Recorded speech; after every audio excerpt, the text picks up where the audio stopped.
Amigos, um dos nossos membros do canal sugeriu uma análise empírica detalhada sobre uma situação estranha que aconteceu na Ferrari no GP do Azerbaijão 2025. Ordem de equipe da Ferrari, troca de posição, Leclerc ficou bravo, Hamilton não cumpriu o combinado, algo muito estranho aconteceu ali, eu já traduzi os rádios, já fiz todo o levantamento de informações, vou mostrar para vocês o que, como, onde, motivos que ocasionou tudo isso. Os pilotos partiram com estratégias diferentes e acabaram se desencontrando no meio da corrida. Não é a primeira vez que a Ferrari e seus pilotos e engenheiros discutem no meio da corrida, ou se desentendem. Em outras corridas, como eu já trouxe aqui nesta playlist, análises técnicas e empíricas, Ferrari já teve outros desentendimentos que vocês podem conferir posteriormente. Então nesse vídeo vamos analisar o que aconteceu de farrapada com seus dois pilotos durante o GP do Azerbaijão 2025. Inscreva-se no canal, deixe o like no vídeo e compartilhe para os amigos, pois conteúdo assim você só encontra aqui na telemetria, onde você realmente entende o que acontece na corrida e vê o que não é mostrado na transmissão. Vamos lá no início então, para entendermos a estratégia diferente que eles usaram. O Hamilton largou com pneus novos, duros, enquanto o Leclerc largou com pneu médio usado. Por óbvio, Hamilton prolongaria mais seu stint, rodaria 30, 40 voltas com seu pneu. Já o Leclerc faria um pit stop mais cedo que o Hamilton. Lembrando que o Leclerc largou em 10º, Hamilton em 12º. Volta 20. Só uma observação, o desentendimento começa a partir da volta 39, mas eu tenho que explicar para vocês o que aconteceu a partir da volta 20, que é onde criou-se toda a tensão sobre a Ferrari. Na volta 20, o Leclerc fez o seu pit stop, logo após o Antonelli. Veja que interessante, na volta 20 então, Leclerc estava 3,5 segundos atrás do Antonelli, e o Antonelli, por sua vez, estava 4,5 segundos atrás do Alonso, que estava quase 2 segundos atrás do Bortoleto, ou seja, Antonelli estava somados a quase 6 segundos do Bortoleto. E o Liam Lawson, esse é o sujeito desse vídeo, estava lá em 3º lugar, a 10 segundos do Verstappen, que era o líder. Pois bem, vamos para a volta 21 agora. Atenção, o Lawson faz o seu pit stop e volta na frente do Antonelli e do Leclerc, mas o Antonelli de pneus novos estava fazendo voltas voadoras, ele era o mais rápido da corrida nesse momento e tinha o mesmo pneu que o Leclerc, certo? O Leclerc poderia acompanhá-lo, poderia.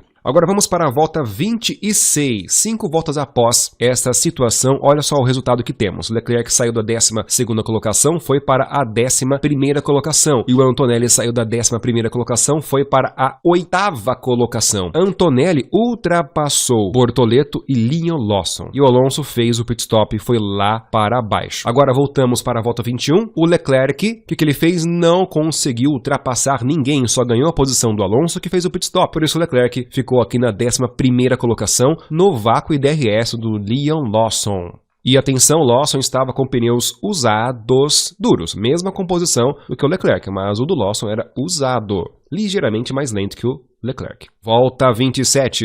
Leclerc não conseguiu ultrapassar o Lawson na oportunidade que teve, agora o Lawson está no DRS do Bortoleto, consegue facilmente se defender do Leclerc. Tanto que o Lawson estava fazendo voltas rápidas, não mais rápidas que o Leclerc, mas para o Liam Lawson, esta era uma volta rápida. Volta 28, o Bortoleto faz seu pit stop, desce lá embaixo, o Leclerc ganha com isso uma posição, mas ainda continua atrás o Liam Lawson. Mas dessa vez o Lawson não tem mais como se defender do ataque do Leclerc, pois ele não tem mais DRS do Antonelli que estava na sua frente. Aí começa a ficar interessante para Leclerc, não? Vamos para a volta 30. Leclerc que por diversas vezes tentou ultrapassar o Lawson, mas não conseguiu, mesmo o Lawson sem poder se defender. Leclerc não conseguia, o máximo que ele se aproximava do Liam Lawson era meio segundo. Então da volta 28 até a volta 30, Leclerc mais próximo que ele conseguia do Lawson era meio segundo. Não é uma distância suficiente para tentar uma ultrapassagem. Volta 34, quanto mais o Leclerc se aproximava ou ameaçava se aproximar do Liam Lawson, o Lawson forçava e fazia uma volta mais rápida ainda que a do Leclerc. Ou seja, o Lawson estava controlando a distância para o piloto da Ferrari, com uma Racing Bulls e com pneus inferiores, tecnicamente. Volta 35, fiz questão de levantar a velocidade máxima que esses pilotos atingiam num determinado ponto da reta dos boxes com o DRS. O Lawson passava a 311 por hora, enquanto o Leclerc a 334 km por hora. Uau! Quase 20 por hora mais rápido que o Lawson, mas ainda não era suficiente. O Leclerc iniciava a reta no vácuo a aproximadamente 9 décimos atrás. Abriu o DRS e o máximo que ele conseguia é ficar a meio segundo atrás ou 6 décimos, como está neste exemplo. Não é o suficiente para se aproximar. Você deve estar pensando, nossa, mas com vácuo e DRS 334 é muita velocidade. Não é? Não é, pessoal. Veja que o Russell foi só 10 por hora mais lento que o Leclerc sem DRS. O mesmo vale para o Sainz. Agora, se compararmos pilotos que têm DRS na mesma reta, Albon 357 e Alonso 347 km por hora, com vácuo e DRS do piloto à sua frente. Por esse motivo, eles conseguiam se aproximar com mais agressividade dos adversários. Já o Leclerc, o máximo que conseguia era 334 por hora. Fiz uma comparação em outras voltas. Volta 36, máximo do Leclerc 336. Ficou a 6 décimos atrás do Lawson. Volta 37, máxima do Leclerc 320, porque ele não conseguiu pegar DRS do Lawson nesta reta. E o Lawson, mais uma vez aí, a apenas 310 km por hora, ou seja, na reta o tempo todo o Lawson, mesmo sem DRS, era mais lento que o Leclerc, e mesmo assim o Leclerc não conseguia alcançá-lo. Lawson estava controlando muito bem a distância para o Leclerc. Quando o Leclerc se aproximava demais, olha o que ele fazia? Simplesmente uma volta mais rápida do que a do próprio Leclerc. E daqui para frente teremos uma nova explicação aqui, porque o Hamilton fez a sua parada no pit stop, e o Norris também estava parando. Portanto, logo após sair do pit stop, Hamilton voltou, atenção, 8 segundos atrás do Leclerc. De pneus médios novos. Aqui estamos já na volta 39. Hamilton, sem nenhum tráfego na frente, de pneus novos, fazia voltas rápidas. Era mais rápido da pista nesse momento, virando facilmente 1 segundo mais rápido que seu colega de equipe. Lembremos que 3 voltas atrás, Hamilton estava a 8 segundos do Leclerc. O Norris fez o pit stop e voltou atrás do Leclerc. Mas Norris estava com pneus novos, ia ficar difícil para o Leclerc se defender. Volta 41, Norris passa o Leclerc com facilidade, o Hamilton já está a 2 segundos do Leclerc, girando quase 2 segundos mais rápido que o seu colega de equipe. Pneus novos e médios, é um pneu mais rápido. Volta 42, Hamilton a 1,5 segundos atrás do Leclerc. Volta 43, a Ferrari troca a posição entre seus pilotos. Calma que eu vou finalizar aqui a telemetria, depois eu vou para o rádio traduzido, vai ser bem intrigante o que aconteceu lá. Volta 44, qual era a missão do Hamilton? Alcançar Norris e Tsunoda, pelo menos tentar, correto? Foi esse o motivo da troca, pois Leclerc estava com pneus mais lentos e gastos, já o Hamilton estava com pneu mais novo e mais rápido, que era o pneu médio. Então ele tinha por obrigação, pelo menos aí, dar um trabalho para o Norris, que estava com pneu mais lento que o dele. Vamos para a volta 45, então. O Norris continuava atacando o Tsunoda, que por sua vez atacava o Liam Lawson, certo? Aqui o Tsunoda no DRS do Liam Lawson, então era difícil para o Norris ultrapassá-lo. E o Hamilton chegando aí no Norris. Volta 46, lembrando que a corrida tem apenas 51 voltas. Na volta 46, aí todo mundo um no vácuo do outro. Hamilton atrás do Norris e o Norris atrás do Tsunoda. E o Leclerc lá atrás, nessa volta o Leclerc começou a forçar um pouquinho mais. Chegou a ficar mais de 2 segundos atrás do Hamilton e aqui começou a forçar um pouco mais. Volta 47, a mesma coisa. Todo mundo atrás do Tsunoda. E o Leclerc soltou o pé um pouco para esfriar seu carro. Volta 48, mesma coisa. Um atrás do outro. Volta 49, mesma coisa. Leclerc volta a forçar seu ritmo. Volta 50, mesma situação. O Liam Lawson sem DRS, meu amigo, e com pneus usados e 30 voltas. Pneu pior do que todos os adversários atrás dele. Estava administrando perfeitamente o Tsunoda, Norris e Hamilton. Olha essa situação. Quando o Tsunoda se aproximava um pouquinho mais de Lawson, ele apertava o ritmo e fazia a volta mais rápida do que eles. Impressionante a administração do Liam Lawson. E no final, volta 51, assim terminou a corrida. Tsunoda, meio segundo atrás do Lawson. Norris, 4 décimos atrás do Tsunoda. Hamilton, na última volta, acabou tirando o pé. Aí que entra um detalhe, mas mesmo assim ficou 4 décimos na frente do Leclerc. Aqui que entra outra polêmica que agora vamos esmiuçar nos rádios traduzidos para vocês, uma vez que já entendemos a telemetria, como tudo funcionou a dinâmica. Volta 43, momento em que a equipe avisa Leclerc que iria trocar a posição com Hamilton. Detalhe, é tudo muito em cima da hora e o Leclerc não foi avisado previamente. Simplesmente, no meio da reta, o engenheiro fala que vão trocar a posição na curva 1. Simplesmente do nada.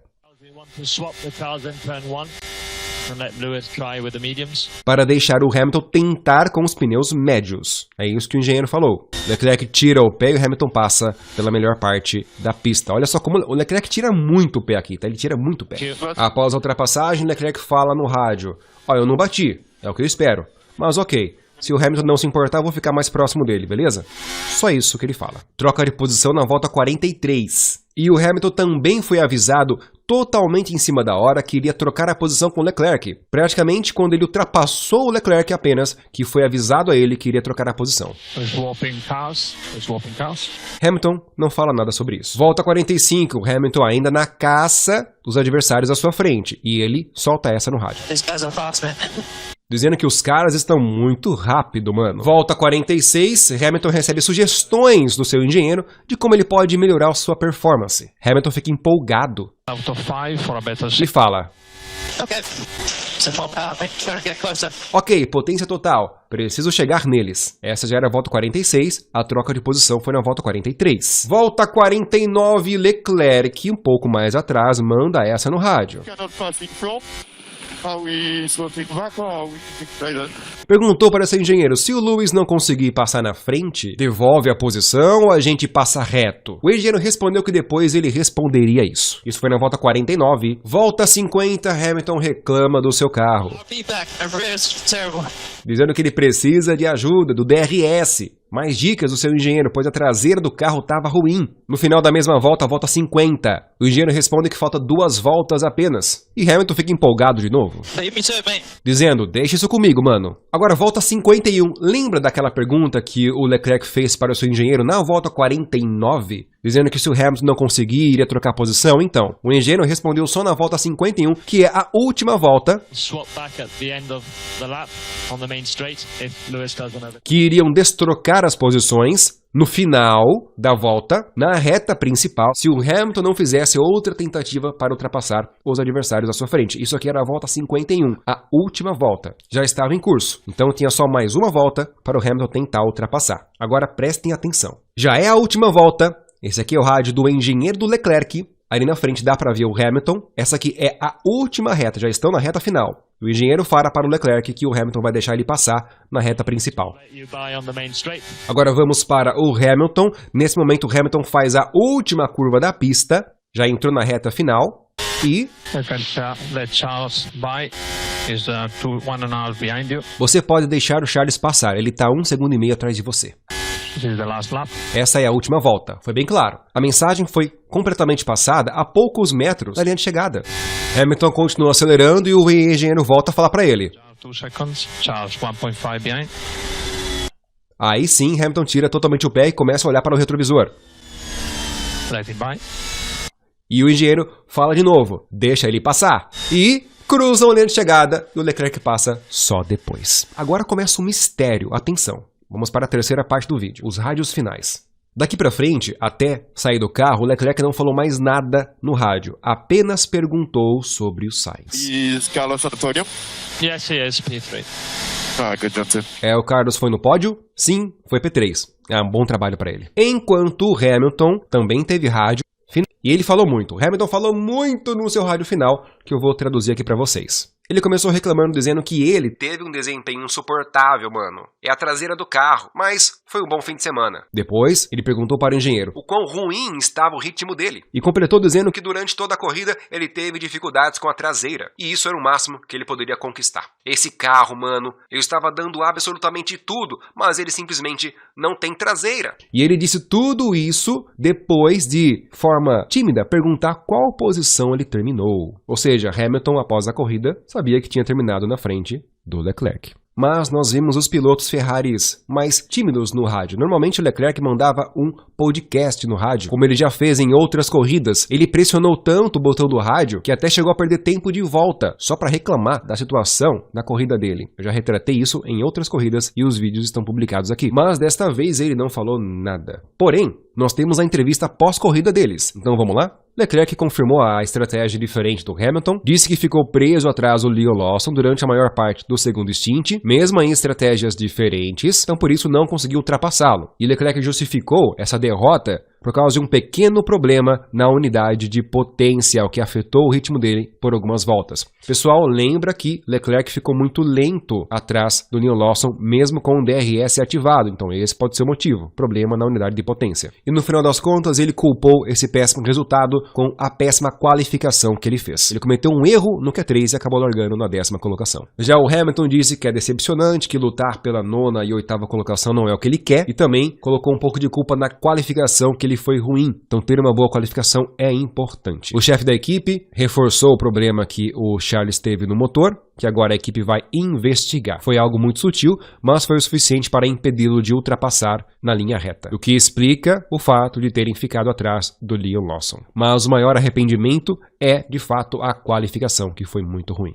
E assim finalizamos esta análise empírica sugerida por um membro de nosso canal. Agora deixo para vocês, tem mais alguma informação complementar para agregar nesse conteúdo? Digite aí nos comentários, fica à vontade. Se quiser também virar membro do canal para apoiar nossa iniciativa, eu sei que eu fiquei 2 meses sem produzir conteúdo, tava com probleminhas aqui mais sérios, mas estamos voltando. Aliás, já voltamos com tudo na produção do desempenho, porém dessa vez focada nas análises telemétricas e empíricas da Fórmula 1. Um abraço, até o próximo vídeo.